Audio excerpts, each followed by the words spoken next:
Saga TV, it's so late in the night, but we have to go through this short analysis as I wait for something, or I wait upon something to be done. All right.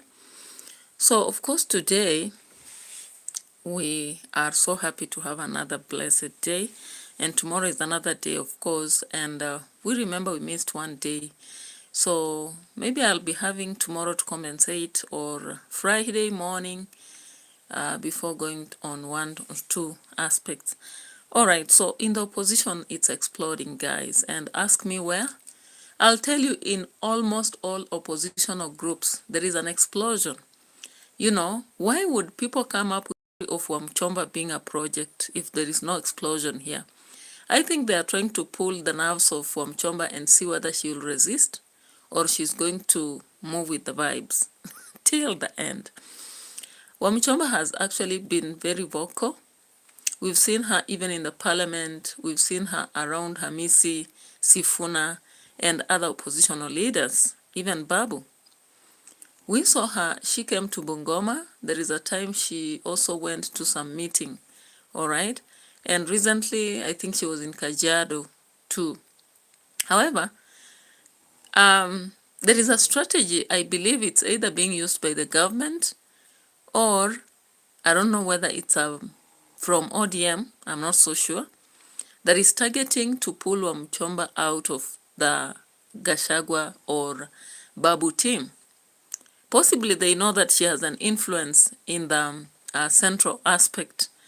And so they are trying to pull her away from people like Sifuna, Amisi, Babu, and the likes. Of course, when you look at Babu and Sifuna, they are strongholds in ODM. Amisi is also in ODM. Wamchomba has been more of independent candidate, if I believe, if I'm not wrong. But you can correct me because I stand to be corrected. Now, as a woman leader from the central, given that when you look at Kiambu in general, a lot of the leaders there are standing with the government currently. So she's the only one who has been pulling it off. Of course, with Wamatangi, who is not very functional currently. Now, we've seen a wave in which the attack on Wamchomba has come out strongly. And of course, a lot of people are trying to insinuate that Wamchomba is standing with the opposition. I'm not so sure about that because what I'm seeing is more of a saga, you know, with some kind of news that spread just to make sure that they ruin a name of somebody and maybe see if the rest of the people will stand with her or stand on the opposition. And if other people will be joining those who are talking against Wamchomba, automatically then she's going to be out of the opposition automatically. So there's an explosion that is happening in that specific oppositional group. Now let's come at the second camp, and this is Matiang'i's camp. You know, Matiang has been running around the country since he came from America and in readiness to, you know, vie for the position of the president. So he is a presidential candidate, potential that is. And he's been going around the country telling them that let them give him a chance. Of course, recently, when we saw the rest of the leaders in Kajiado, he was also there. And we saw the Maasai actually giving the Maasai shit, all right? Of course, you may think that he's working together with the Gachagua and the rest. I'm not so sure again about it because Kenyan politics are a camouflage. They change every day. You might think this is working only to see a very different face the other day. So we have realized that Matiang'i has taken over Jubilee Party. Yeah? Ladies and gentlemen, I don't want to pull receipts for everything, but let me see if I can bring out something here. Of course, it's a message kind of from Fuatanyuki Wakungu. So Fuatanyuki Wakungu said that my eyes are now on Dr. Stephen Kalonzo Musyoka.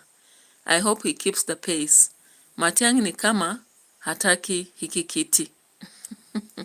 There's no way you can be hobnobbling with people being paid by NIS to drive the wedge in opposition and expect to defeat Ruto. Kioni and his sidekicks are being paid by Interior to drive wedge in opposition. Gujiri Wambugu is working for DP Kidhuri Kindiki. He was also paid hefty money by Ruto to shift from Wamunyoro. Currently, he also being paid by an NIS to drive the wedge anti-Gachagua narrative.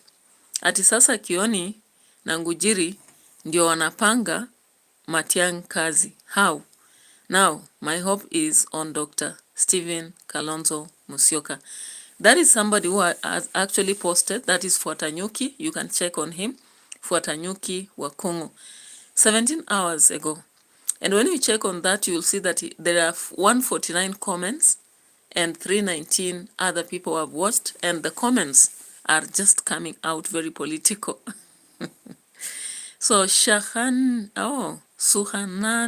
Raju, welcome here. And thank you so much. You can like the video. We had about 29 people here. They left without liking the video, so consider liking the video. So when I look at this kind of message, then I'm asking myself, what is happening? Is this propaganda, political propaganda really? Or it's reality? You know, in Kenya, anything is expected. I told you that, you know? Yeah. So on seeing this, then I begin to imagine. Of what's going to happen and the reality about the matters in politics. Now, in case Matiang'i is actually in Jubilee, a party that was being led by Uhuru,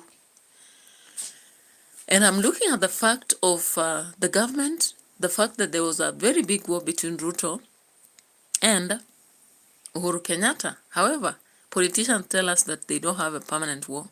All they do is to fight for positions, and once it's done, it's done. And of course, the war was involving also Raila Odinga. However, Raila Odinga has finally joined the government. So I'm looking at this and wondering, is Matiang'i really fighting for the opposition, or he is with the government? Because Jubilee is with Uhuru Kenyatta, and Uhuru Kenyatta, the last time I checked, he was in a state house greeting Ruto, and many people sense that there was something that they talked behind the curtains. All right? Now, if I may tell you, the reality is that if people want to win and have the one-term aspect, maybe they should focus on Kalonzo Musyoka, as we've heard what has been said. Because, of course, you understand that Gachagua may not have that chance. He is a good spokesperson, telling the truth, moving around, selling the narratives. He can be in the government, but not necessarily the president. But maybe we should try Kalonzo Musyoka for once. The other advantage of picking on Kalonzo Musyoka is that this country will now cease to believe that the president can only come from majority group. You know, many people believe that we can only have a president from a high population community like the Nyanza, Central, and Uasin Gishu, which I believe is a very wrong narrative that sells ethnicity instead of going for the leader. All right? Yeah. So far from that, let's talk about another aspect that I've also seen on the streets. And it surrounds the Somali young boys who are actually kicking the flag, and they decided to even step on it. Do you know the reaction they have brought among the young people in Kenya? Of course, I watched social media, and there was a clear indication that people were very much annoyed. So one of them was insinuating that the game between Mogadishu and the police, they are going to support the police. And if anybody dares play with the flag, they'll have to use that flag as the hanging rope. And I was like, yeah. Remember, guys, if you look at Liten Boyz and what happened, I have a colleague, a friend who teaches there, and I really made a call just to find out what is happening. The reality is that those boys messed big time. And of course, many people are just seeing the the face value, but if you talk to somebody from that school, some of them were traumatized, the teachers, and they even put off the phones. On Sunday, you would not find them, and even on Monday, Tuesday. It's up to today that one of them has put on the phone, and I called. When I talked to that teacher, the teachers indicated that the students actually had grievances even before the strike. They tried to reason out, and when they could not make it last time, they had a strike, a mild strike. They went home, and when they came back this time, they were forced to pay 2,000 shillings each. And after that, they sat around, not content again. They promised to do something worse. And some teachers told them to relax by week 2 and just have a dialogue. Of course, dialogue is always said to work in schools. However, it can only work in people who listen. But with conservatist leaders who want to use divide and rule, they want to destroy, they want to actually dictate, it becomes very tough. So it happened that the principal actually didn't want to listen. Now the teachers got the information from students saying they don't want the principal there, and some other teacher, whom I will not mention her name here. And they also said they want to actually shave their hair in particular ways. They wanted their trousers also to be shaped in certain ways. The students also insinuated that they were eating a lot of githeri, that is a mixture of beans and maize, so they wanted a better meal, and that was ugali and vegetables. They also wanted to watch football. So the football aspect was just the ice on the tips, the tips of the iceberg, right? So it reached Sunday, and those students actually had to wait upon the teachers maybe to give them freedom to watch the Arsenal and whatever team. But they realized that teachers were not ready to give them that position. So by 7:30, students already began rioting. And I wish security would have just released them to go, but they were left inside. So they barricaded the gate using the old school, van, and they also barricaded the parking so that nobody would leave. So they focused to go to the principal's office and not office but house and handle him. And of course, they went to the staff room, destroyed everything, vandalized everything. They went to the principal's office, did march. The principals, the deputies, the clerk, accounts clerk, they stole the money that was there. They came to the computer lab, burned it down, a computer lab that had almost 100 computers. They did away with 14 routers in the school. They destroyed sports ground and sports rooms. They went to the dorm and they did what you saw. They even went along, moved around with the cow and even raped it. And there is also a possibility they raped some female teachers in the school. So you can imagine such kind of thing. They went cooking in teachers' quarters. Can you imagine? So it's very dangerous. In fact, I was just looking at it and finding it a complex aspect for students to actually do such a thing. What was it? Because it's not just picketing, it was worse than that. Yeah, and I'm just imagining, because the teacher also indicated they know the faces of the students, so they found it so easy to establish the students. But it's so unfortunate. I wish the principal would have listened and maybe just moved, because automatically the principal will move away from that school. There's no way they are going to remain there. And there are so many shuffling, even teachers, some of them will be reshuffled and moved to other places automatically. So may we hope that everything will cool down, but it's a very hard time for parents, I know, and even some students, because like Form 2s delayed in the school waiting for morning, but the boys Form 3 and 4s left at 2 in the night. All right? Yeah, so when you look at matters like this, then now we see the Somali young men coming to, step on the flag. I think you saw those videos. And now, currently what is happening is that Murkomen has ordered that they should be deported back to Somalia. Let's just watch a video here to show us this as I finish the activity I'm doing right there.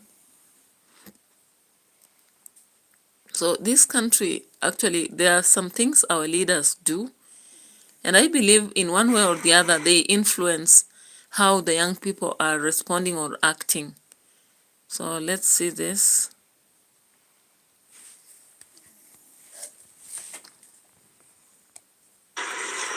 Utanijua mimi kesho, haki ya Mungu. Unajua ile maneno ndio umeona. Tomorrow I must burn the Kenyan flag na nitaonyesha hiyo si ati ngomba. I'm not begging. I'm not shouting. Hiyo ni kusema na kutenda. Kila mtu yule ambaye kwa hapa kesho aujue kuna video ya kuchoma flag ya Kenya tapost hapa. And every Somali person who is in my life, Nyanyo Stadium, muende mupigane na wakamba na hata muue kuma mazao. Nini? Sunday even I will come Nyanyo Stadium. Me myself. Na nitakuja na hata niseme. Unajua hao nywele ngumu hawezi kukuja kazini your skills in just writing comments unajifanya mnajua na nikiwaona live mnaanza kutoroka na zenu. Ukipatikana na bendera ya Kenya hiyo ndio unanyongwa nayo mpaka uwekwe juu. Number 2, this comes on the ground and end up stepping on our flag. Hapana, wewe peperesha bendera unataka, lakini ukiona bendera ya Kenya unaiondokea. Kama una haja nayo achana nayo kabisa, achana nayo kabisa. Hii that flag means so much. Nakumbuka vizuri sana kulikuwa na hii game ya Gambia na Kenya, na kulikuwa na wasichana ambao si asili ya Somali. Wakenya wengine tu wenzetu wamekanyaga hiyo flag ya Kenya na wakatembelea juu yake kama red carpet. Na hakuna apro yoyote imefanyika, hakuna watu wamekasirika. Saa hii juu ni vijana wa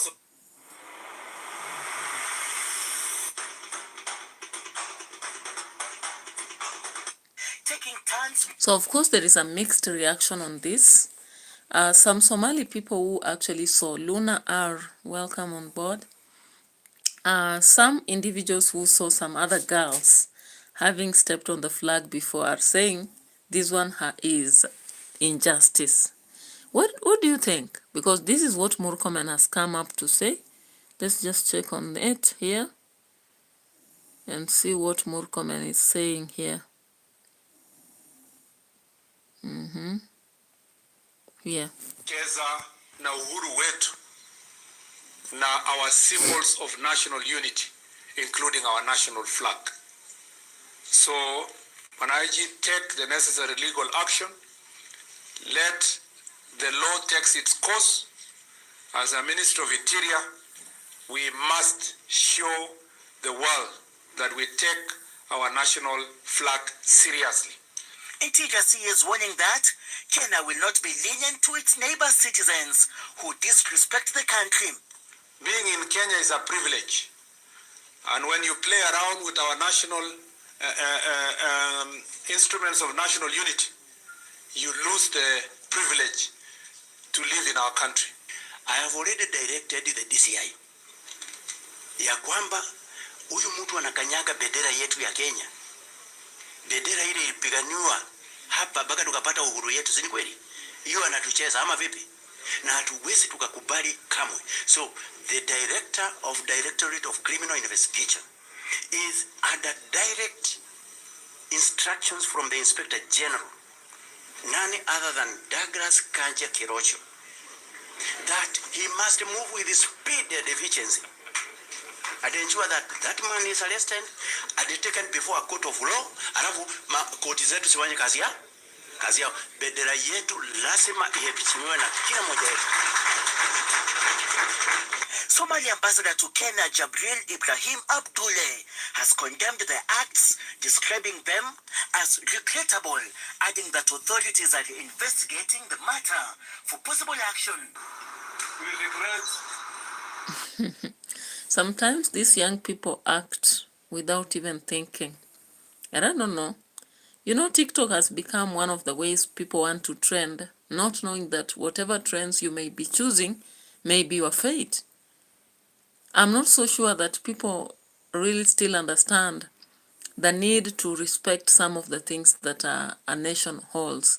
If America, you did this, what would be the experience? You would be deported right now. There will be no discussion. In fact, there will be no discussion.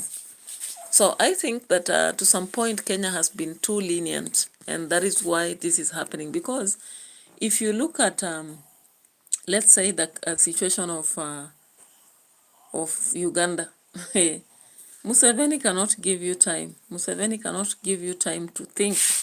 They would have deported somebody long ago if they play around with the flag. Yeah? Long ago. All right? So I don't know, because this freedom is just becoming too much. When I look at what happened at Litain Boyz, I don't have even space to think or even, reason out. And I think democracy is taken as something to ride on. Because long ago, we used to be in schools and the prefects would be picked by the teachers. And those prefects would be so powerful, doing what is necessary and putting schools in order. We hardly had strikes such as what is happening currently. Now look at Kericho. Kericho itself, so many strikes have happened. So many schools, the worst being Litain Boyz, but we have so many other schools which have had a strike since then.